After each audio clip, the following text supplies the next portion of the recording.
Hello, this is Professor Marsh again, and this is the Chapter 2 quiz review for Accounting 432, Individual Income Tax at Newberry College in the fall semester of 2022.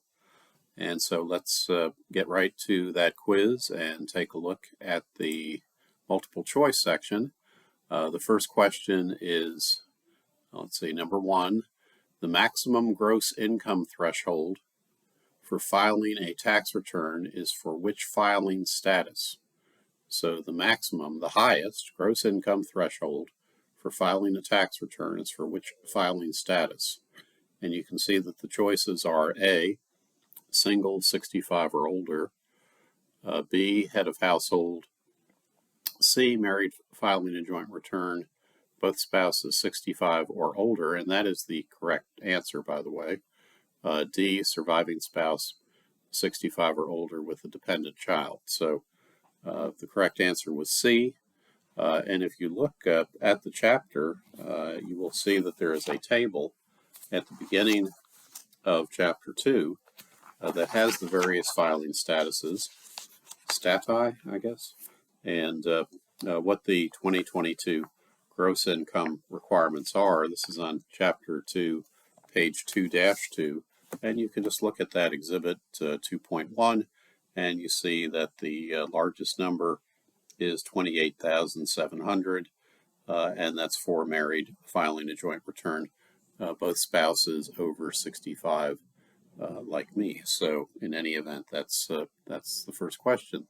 The second question is, the statute of limitations is, so it's just asking you to give the definition of the statute of limitations. A, the period in which the taxpayer can file an amended tax return. Well, hey, that's right? Yeah, that's correct. Now that the problem with that is if you jumped on question, the first explanation, you'd only be half right, because B, the period in which the IRS can assess a tax deficiency, is also correct. And so the answer is C, both of the above. So C is the answer for number 2, both of the above. The due date for filing a tax return is all of the following except. The due dates vary based on type of taxpayer. Well, that's actually true. Not very good grammar on my part, but still, that's correct. B, the following business day, if it falls on a Saturday, Sunday, or holiday. And we talked about how this year, April 15th, was Emancipation Day in the city of Washington, D.C., and so, or I guess the district of Washington, D.C., and so that caused it to be extended until the 18th. And then we also talked about if you lived in Maine or Massachusetts, it was extended further to Tuesday, April 19th, because in Maine and Massachusetts, Patriots' Day is a state holiday that falls on that first Monday or after April 15th. So that's Patriots' Day. So anyhow, so the third choice, April 22nd, for taxpayers claiming the Earth Day credit. So far as I know, there is no Earth Day credit, and so C is the correct answer. And then D, April 15th, for calendar year individual taxpayers. That's the general rule. Although if Emancipation Day is going to be April 15th every year, then we may find that April 15th is no longer the due date. It'll be some other day. But in any event, we'll have to see how that works. Number 4, IRS computerized audit selection programs include all of the following except. 1, the DIF, the discriminant function. No, that's actually one of their computerized programs. B, the document perfection program. No, that's another one of their computerized programs.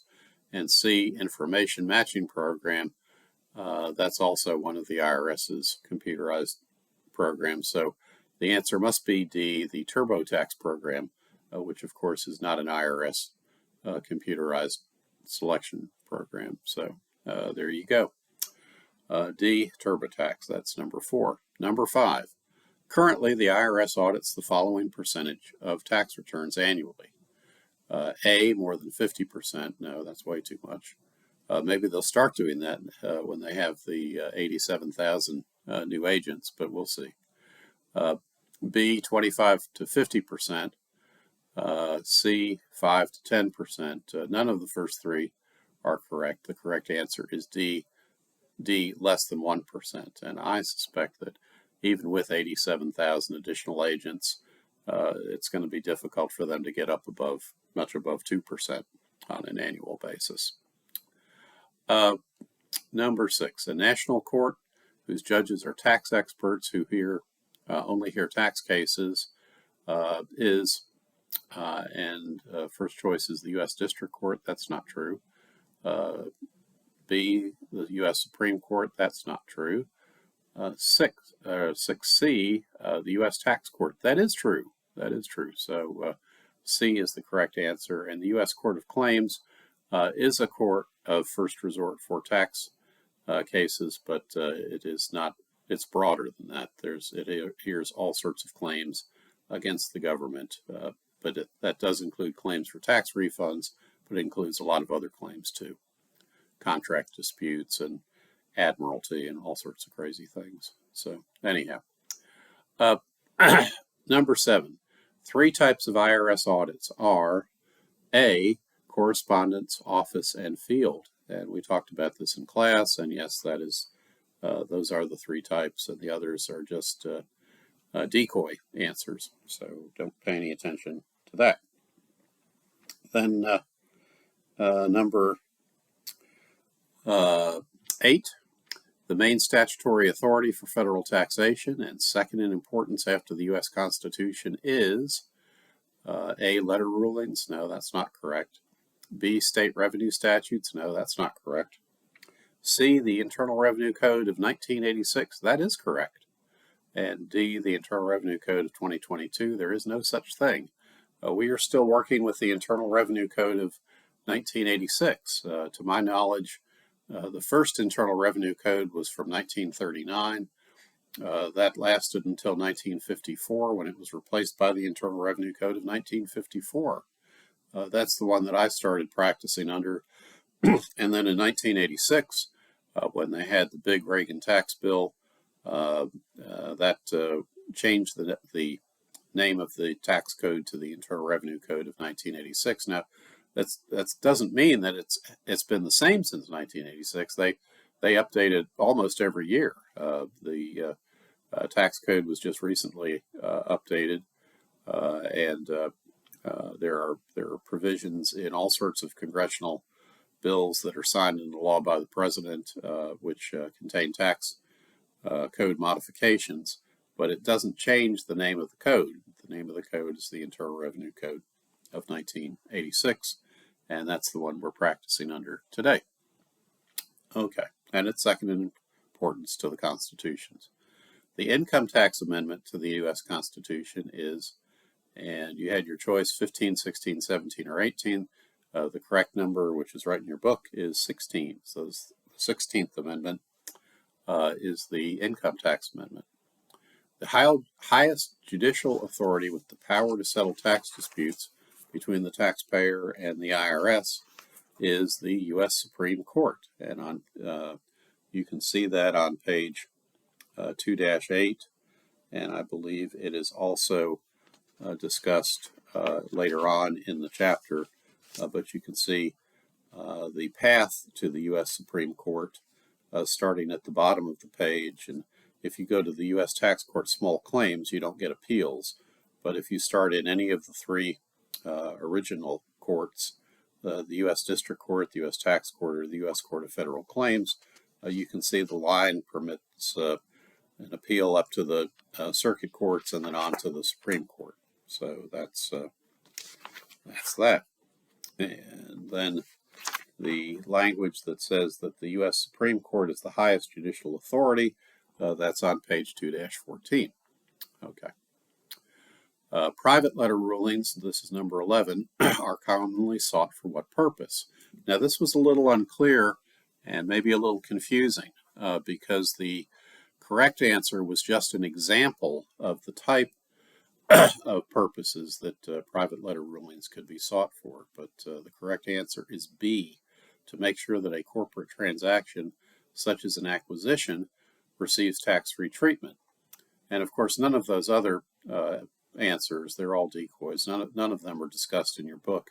But this particular use of private letter rulings is described on page 2-16. So you can just kind of walk through the chapter and find the answers if you read carefully.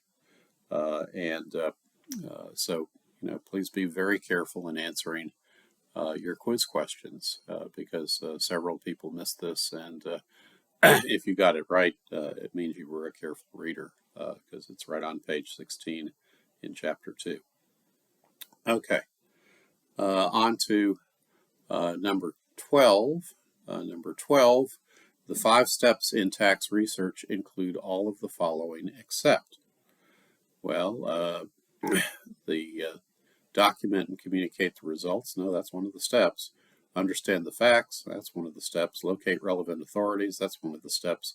And publish your conclusions is not one of the steps. You do not have to publish your tax research. If you're working for a client, you probably want to keep it private.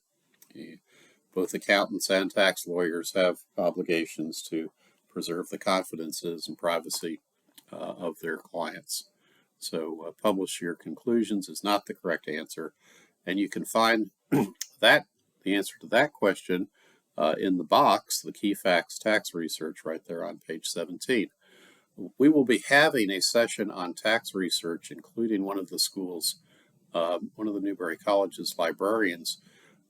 And I haven't decided if we're going to have them come to us. I'm thinking that what we might want to do is perhaps halfway through class, just walk over to Wessel's library and meet with them there at the library so that they can show where their tax collections are located and how to access them. So I'm leaning toward having us on a Friday at the end of class, just heading over there, and it might actually be not this Friday because Friday's this class is canceled for Friday, the 2nd of September, but maybe on the 9th of September we'll head on over there if the librarians are free, or at least one of them is free to talk to us at that time. So I've already been in touch with Reed and with the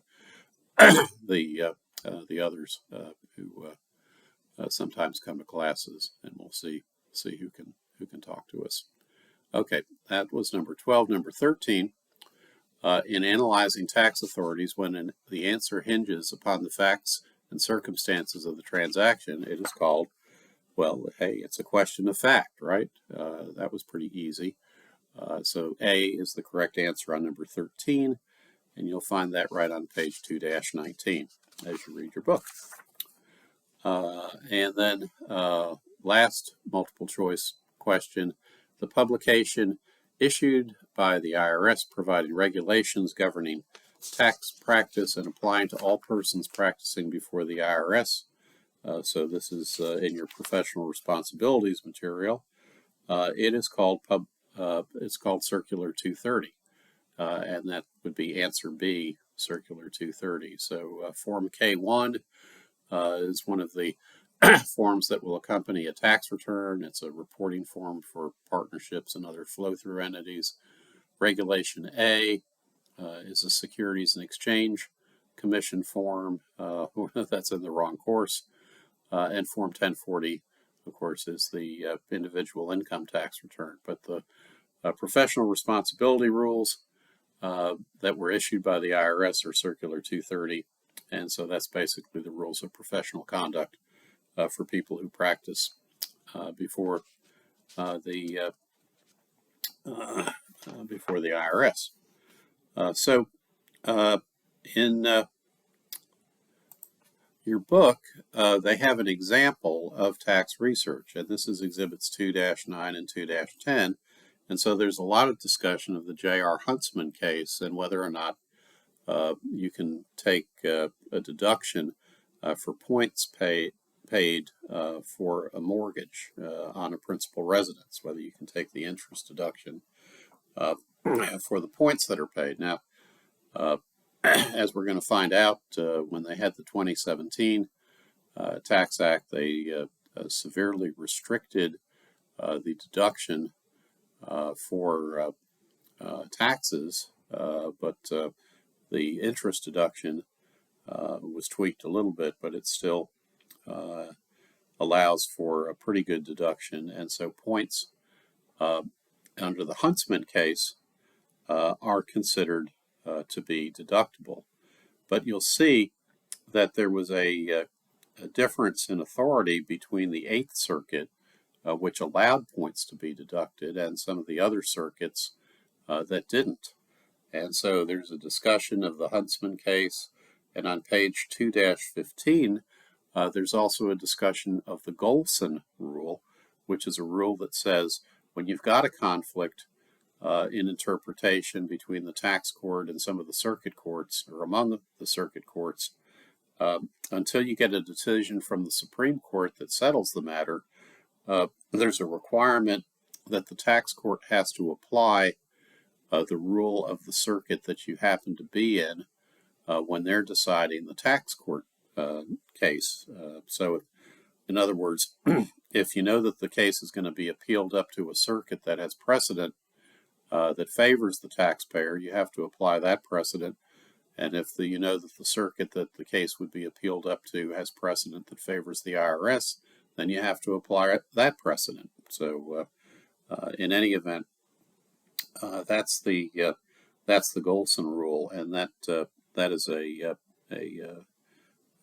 important part of tax court practice, and an important part of tax research is knowing what the tax court has to do if there's a conflict in the decided cases. And so we happen to be in the Fourth Circuit. The Carolinas and the Virginias and Maryland, I believe, are in the Fourth Circuit. And so our case, if it gets appealed, would go up to the Fourth Circuit, and we would, if we go to the tax court, they'll apply Fourth Circuit precedent, if there is any Fourth Circuit precedent on the issues that we're considering. So as you do your tax research, we will probably put our taxpayers in South Carolina, since Newberry College is in South Carolina, and so Fourth Circuit precedent will be the most important. But if you see a case where there's, if we give you a research problem and it's not in South Carolina, you better be on the lookout for the Golson rule, because it probably was selected so that you had to apply it. Maybe there's a conflict between the Fifth Circuit and the Ninth Circuit or something, and so we may have to send something out to San Francisco, where the Ninth Circuit is, or down to the Fifth Circuit, which is in, I think, Texas someplace, maybe Houston or Dallas. I've quite frankly forgotten. Okay, well, that's it. I didn't really, the reason I gave you this Huntsman question for your short answer, there's no right or wrong answer. I just wanted to get you to express an opinion one way or the other. And so, and I wanted you to write it well. So, as you'll see now, we have a requirement to use perfect grammar. Diction is now in there. Now that you're learning your tax language, I expect you to use it. Syntax, spelling, and punctuation.